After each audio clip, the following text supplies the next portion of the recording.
আচ্ছা ভাইয়া, কথাবার্তা তো অনেক কিছু হলো। আর আপনি সম্ভবত একটু কনফিউজ। আমরা দুই বন্ধু আসছি তো, ফ্যামিলি কেউ আসে নাই, বাবা মা আসবে, এ নিয়ে কোনো সমস্যা নাই। আপনার বন্ধুত্ব দেখান।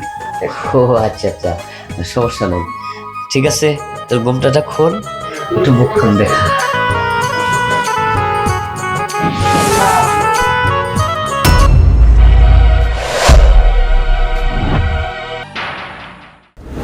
দেখেন ভাইয়া, আসছেন, আনন্দ পাইবেন, কোনো সমস্যা নাই, তবে পেমেন্টটা একটু বেশি দিয়েন। আরে টাকা লাগে, টাকা দেবো, বুঝছো? তো কথা হচ্ছে কি, আমারও যদি ঠিকঠাক মতো মজা দিতে পারো তাহলে টাকা পয়সা নিয়ে একদম তোমার টেনশন লাগবে না, বুঝছো? আচ্ছা ঠিক আছে, সমস্যা নাই, আমি অনেক আনন্দ দিব। আচ্ছা তাইলে এবার ওটো।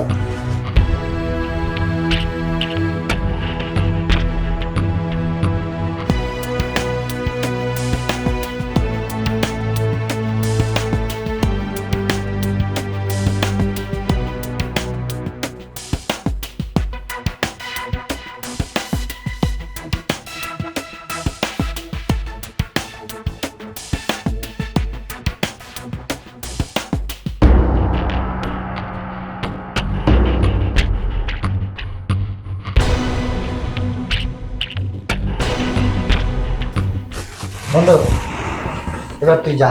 মালটা কেমন? মাল তো সেই ভালো, এটা বললাম তো, আসার বেলা। আচার ব্যবহার খুব ভালো, কিন্তু খায়া মজা পাবি, যা। হ্যাঁ, তুই খালি খাইয়া মজা হবে, তুই আগে খাইলে আমারে পরে বাড়ে। যা।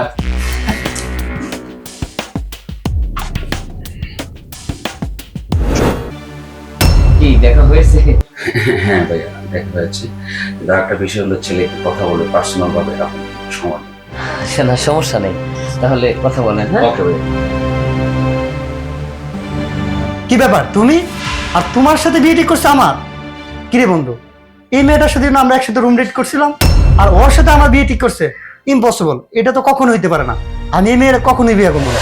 বন্ধু চল, আমরা এখানে থেকে এই মেয়েটার সাথে কথা বললা আমাদের মূল্যবান সময় নষ্ট করবো না। দাঁড়ান, আমি না হলে পতিতা, আপনারা কি ভালো মানুষ ছিলেন?